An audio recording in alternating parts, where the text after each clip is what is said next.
Alhamdulillah alladzi tajalla ala qulubi ibadihi bis-sa'adah was-surur wal bahjah wal hurur. Allahumma lakal hamdu kulluh wa lakal syukru kulluh wa lakal thana'u kulluh wa ilaika yarji'ul amru kulluh. Wa nasyhadu an la ilaha illallah wahdahu la syarika lah. Wa nashhadu anna sayyidana wa sanadana Muhammadan sallallahu alaihi wasallam. Allahumma shalli ala sayyidina Muhammad wa ala alihi wa sahbihi ajma'in.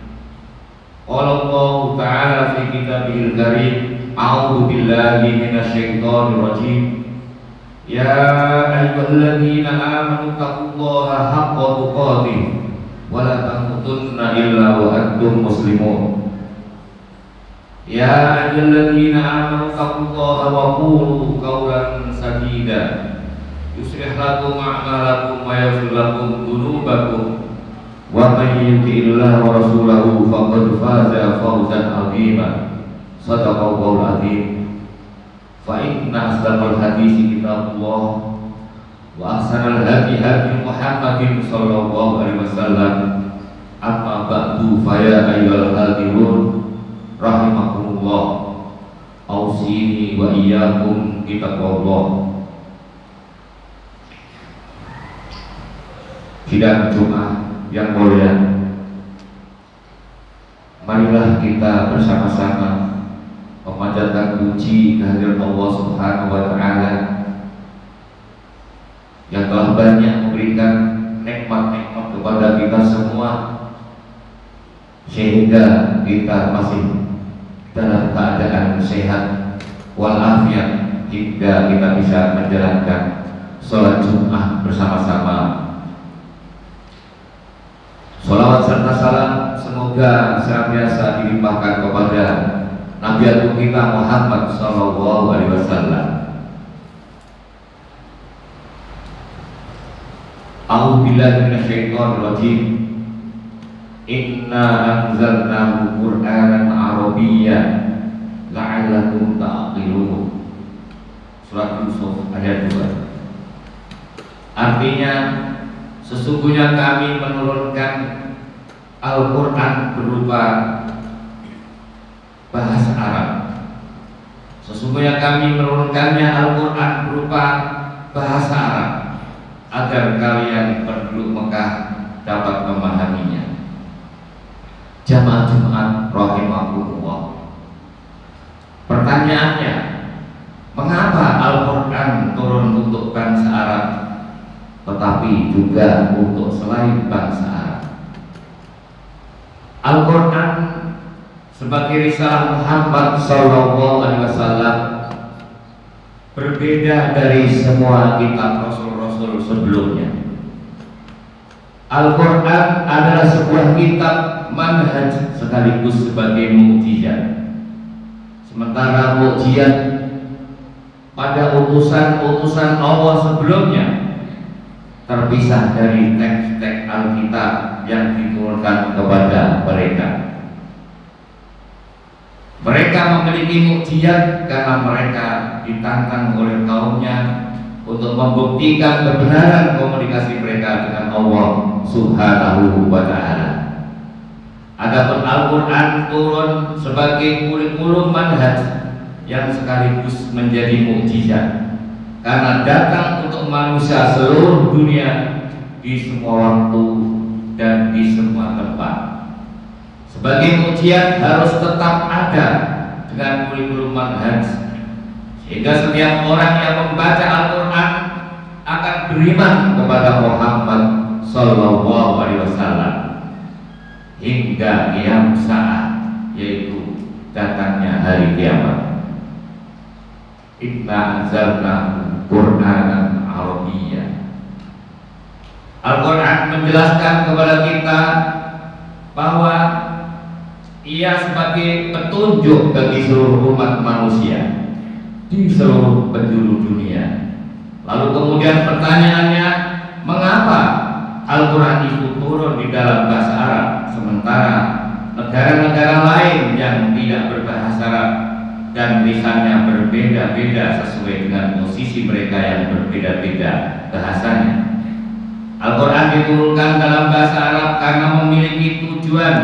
Di antaranya adalah pertama, untuk membuktikan bahwa Al-Quran telah memberi tantangan kepada mereka, di mana Al-Quran turun kepada Rasulullah dalam bahasa bangsanya yang menerima panggilannya terlebih dahulu.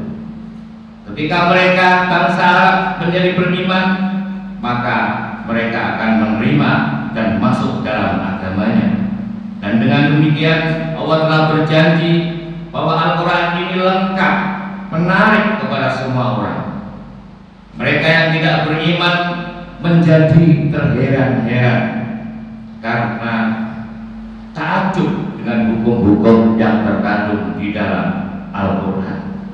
Oleh karena itu, ketika mereka mencari alasan mengapa Islam dapat tersebar di seluruh dunia, hampir sebagian besar penduduk dunia selama periode yang singkat itu, mereka menemukan bahwa Islam bukanlah disebarkan oleh kekuatan orang-orang yang beriman, tetapi sebaliknya justru oleh kekuatan Al-Quran itu sendiri yang dapat menarik orang-orang itu kagum, dan sistem yang dikandungnya, di mana sistem tersebut dapat menyelamatkan mereka dari masalah-masalah yang mereka hadapi. Kedua, di dalam Al-Quran ada hukum-hukum yang benar-benar dapat memberikan jalan keluar bagi mereka yang selama ini menjadi pertanyaan-pertanyaan dalam hati mereka, dan sekaligus dapat menyenangkan mereka. Di samping itu, karena Al-Quran juga berisi ramalan-ramalan tentang apa yang akan terjadi di alam semesta ini.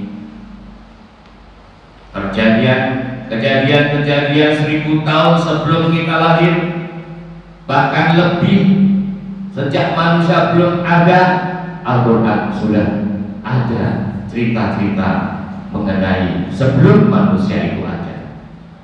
Al-Quran juga bercerita tentang berapa tahun lagi sejak kita ada atau setelah kita ada.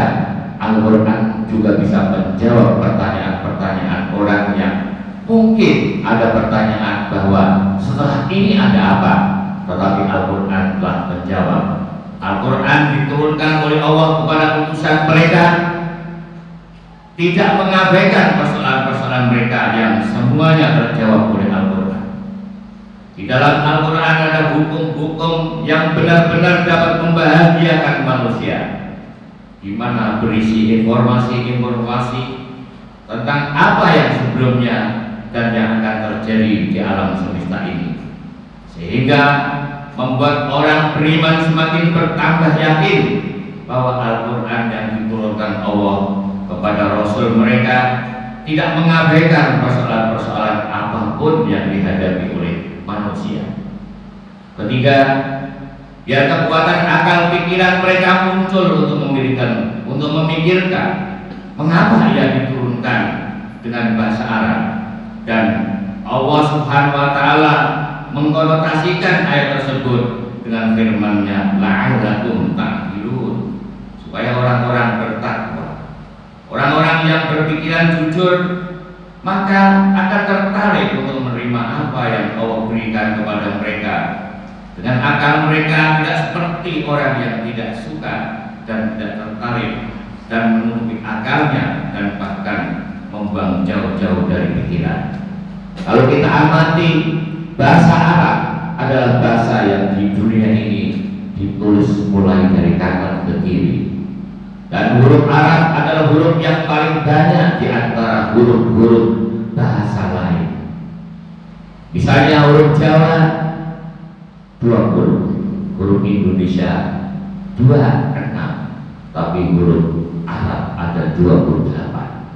Untuk mengurangi huruf ini tentu tidak mudah, dan Al-Quran dibaca dengan gampang sebetulnya, karena hurufnya ada paling banyak di antara huruf-huruf bahasa Arab lain.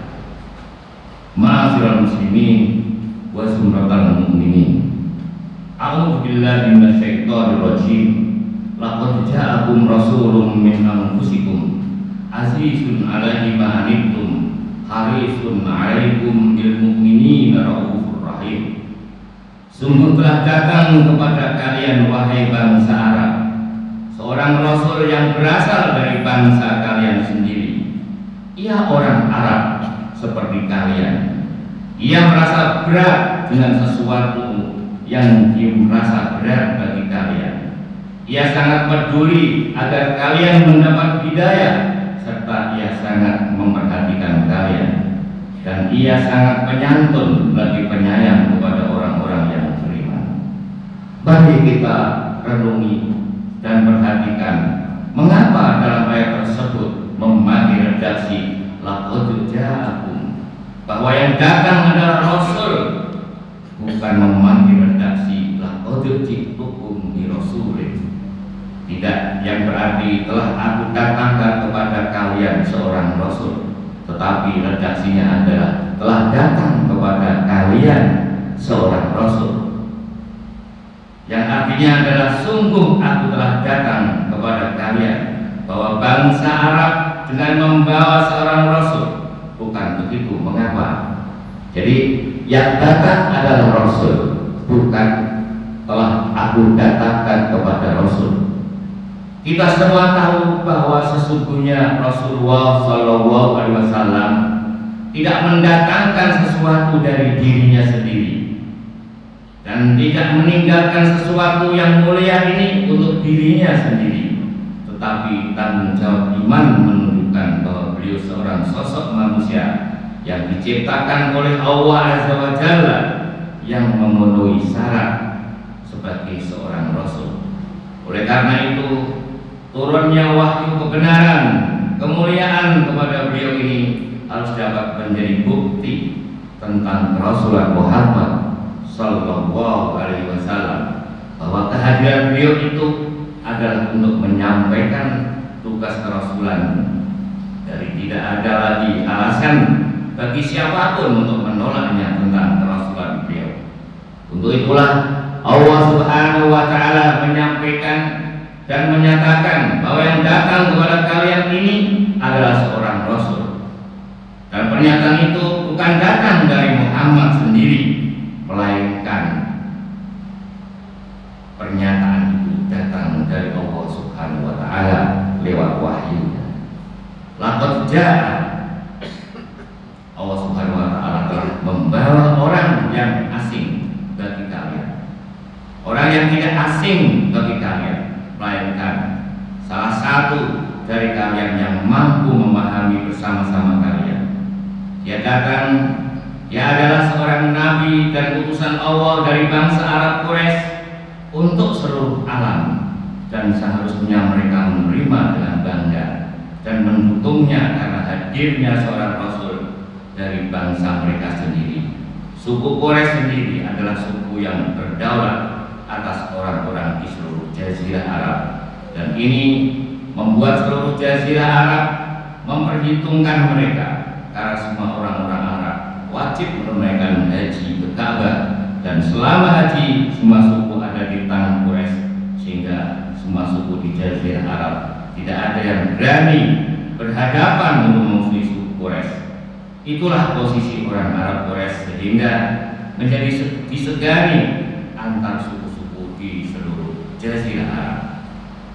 Datang kepada kamu sekalian seorang rasul dari bangsa Arab, bukan karena bangsa Arab itu paling jahiliyah, tetapi karena datang kepada orang Arab seorang rasul itu karena Quraisy adalah sebuah bangsa yang paling berdaulat di dunia waktu itu, karena bangsa Quraisy telah menguasai Ka'bah, dan Ka'bah itu diakui sebagai kiblat agama-agama dahulu.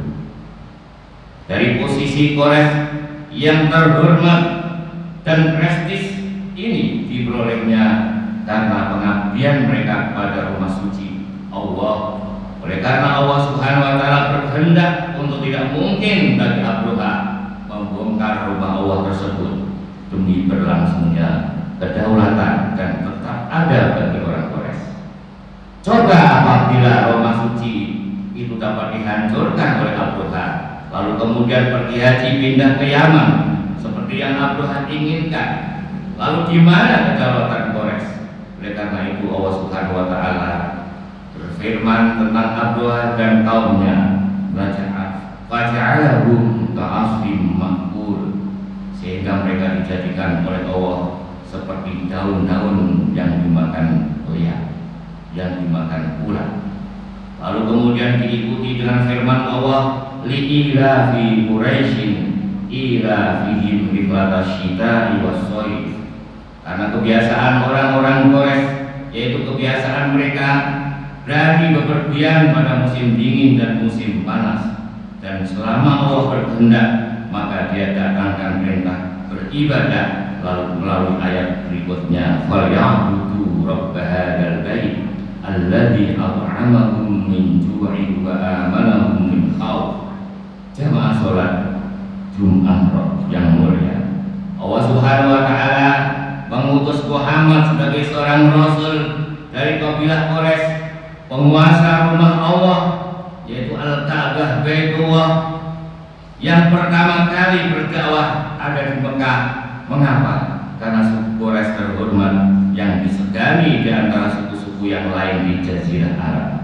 Untuk itu seorang rasul harus datang dari suku kabilah yang paling terhormat dan disegani oleh pimpinan-pimpinan kabilah, agar supaya seruan iman tersebut dapat didengar oleh mereka di Jazirah seluruh Arabia. Mari kita berimajinasi, kita bayangkan seandainya seorang rasul tidak datang dari suku Quraisy Mekah, sementara suku Quraisy dan kabilah-kabilah yang berada di Mekah adalah mereka yang mewarisi agama Ibrahim dan agama Ismail, yang mengimani adanya Allah tapi musyrik dan tidak iman kepada hari akhir. Kelebihan-kelebihan tersebut yang melebihi atas suku-suku lain di Jazirah Arab akan menimbulkan kegeraman dan kemarahan kabilah-kabilah Arab lain apabila datang seorang rasul dari orang selain dari bangsa Arab. Bisa kita bayangkan, Arab sebagai kaum yang berdaulat penuh atas Ka'bah, kemudian ada rasul dari seorang yang bukan datang dari Arab. Betapa geramnya orang yang selama ini mewarisi agama tauhid, kemudian ada seorang nabi bukan dari bangsanya sendiri. Tetapi agar tidak ada tuduhan dan anggapan bahwa Muhammad berdakwah di tengah-tengah mereka karena hendak menguasai kabilah-kabilah yang lain, maka bahkan tidak demikian. Justru sebaliknya, seruan dan dakwah itu disampaikan kepada pimpinan kabilah, tetapi karena kebodohan mereka, justru mereka menolak dakwah Muhammad Sallallahu Alaihi Wasallam. Dan ketika mereka menolak seruannya, Muhammad berhijrah ke Madinah. Lalu izin Allah datang kepada beliau untuk berperang melawan mereka. Tapi kemudian kemenangan Islam tidak datang dari para pimpinan-pimpinan Quraisy Mekah, tetapi masuklah Islam pada pertama kali dakwah beliau, yaitu dari kalangan kaum lemah. Mereka beriman padanya terlebih dahulu, lalu kemudian hijrah ke Madinah. Selanjutnya pertolongan dan kemenangan datang dari Madinah. Islam muncul di Mekah, tetapi berkembang di Madinah. Islam muncul dari Mekah, tapi berkembang, bersebar di Madinah. Mengapa? Karena jika kemenangan itu datang dari pimpinan-pimpinan Quraisy di Mekah, maka bisa jadi bangsa-bangsa lain, seluruh Jazirah Arab dan bahkan di seluruh dunia akan berkata kemenangan Islam itu datang karena bentuk fanatisme bangsa Arab yang ingin membentuk kedaulatan baru, dan tidak ada seseorang pun dari mereka muncul dan utusan Allah Subhanahu wa Ta'ala. Oleh karena itu, biarlah kemenangan datang dari Madinah, sehingga kemenangan Islam itu tidak datang dari para pimpinan-pimpinan Mekah. Tuan-tuan mereka sendiri, akan tetapi mereka berkata bahwa kemenangan Islam datang dari mereka yang ingin menang di dalam dirinya, bukan hanya Jazirah Arab tapi seluruh dunia. Jadi fanatisme kepada Muhammad itulah yang menciptakan iman kepada Muhammad dan Allah Subhanahu wa Ta'ala, bukan fanatisme Arab yang ingin kemudian masuk Islam dan cinta pada Muhammad. Kemenangan Islam itu berasal dari orang-orang yang lemah, supaya semua orang mengerti bahwa kepercayaan dan keyakinan kepada Muhammad, bahwa beliau Rasulullah adalah merupakan sebab cintanya yang sangat dalam dan fanatisme kepada Muhammad. Demikianlah kita memahami firman Allah, laqad ja'akum rasulun. Beliau diutus Allah untuk menyampaikan risalah dari Allah, bukan risalah sesuatu yang dari dirinya, tapi segala apa saja yang disampaikan beliau adalah semua datang dari Allah Rabbul Alamin. Dialah pencipta segala sesuatu di langit dan bumi. A'udzubillahi minasyaitonir rajim. Wa la in sa'altahum man khalaqahum la yaqulunna Allah. Barangkali seandainya orang-orang kafir Mekah ditanya siapa yang menciptakan mereka, sungguh tentu mereka akan berkata Allah. Bangsa Arab sebelum kehadiran Muhammad, mereka beriman, mereka bertauhid kepada Allah, tetapi mereka tidak percaya bahwa akan ada hari kebangkitan. Inilah yang membuat mereka dikatakan orang kafir. Lalu bagaimana kalau ada orang tidak percaya kepada Allah, juga tidak percaya kepada hari akhir? Tentu kafirnya ini akan sangat kafir, melebihi kafirnya orang-orang Mekah. Barakallahu li wa lakum fil Qur'an al-azim wa nafa'ani wa iyyakum bima fihi minal ayati wa dzikril hakim wa taqabbal minni wa minkum tilawata innahu huwas samiul alim.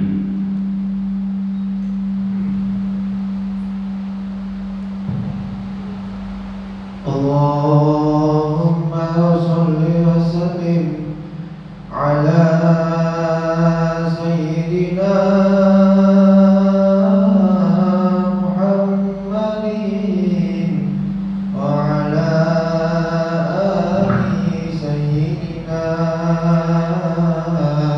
Muhammad.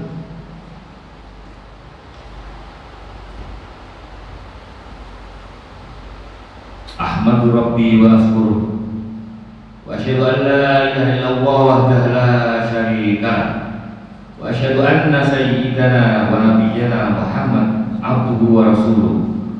Allahumma salli ala nabiyyina Muhammad wa ala alihi wa man tabi'ahum bi ihsanin ila yaumiddin.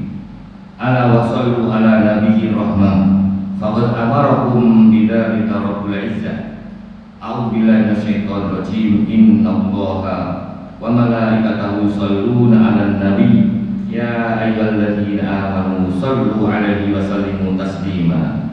Mari kita berdoa bersama-sama. Allahumma shalli wa sallim ala 'abdika wa rasulika Muhammad al-basyir an-nadhir was-sirajil munir. Allahumma ighfir lil muslimin wal muslimat wal mu'minin wal mu'minat al-ahya minhum wal amwat.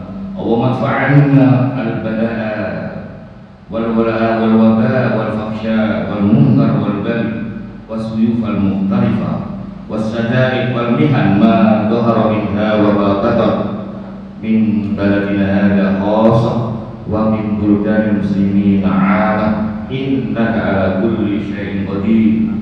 Wa Allahumma an khulafa'il arba'ah Abi Bakar wa Umar wa Utsman wa Ali wa ansari sahabati wa tabi'in wa man sara ala nahjihim wa qatafa wa anna ma'hum bi afika wa karamika wa ihsanika. Allahumma taqabbal minna amalana ibadana wa akrimna yawma liqa'ika bidaris salam. Allahumma asrif anil waba wal wala wal zalal wal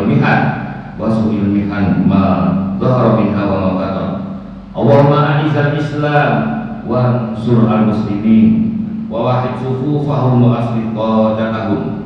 Allahumma alif baina qulubil muslimin wa jama'na minhum al-haqqi wad-din ya rabbal alamin. Allahumma aminna fi awtanina wa aslih a'immatana wa ulati umurana waj'al wilayatana fi man khafaka wa taqaka wattaba ridhaka ya arhamar rahimin. Rabbana zalamna anfusana wa illam taghfir lana wa tarhamna lanakunanna minal khasirin.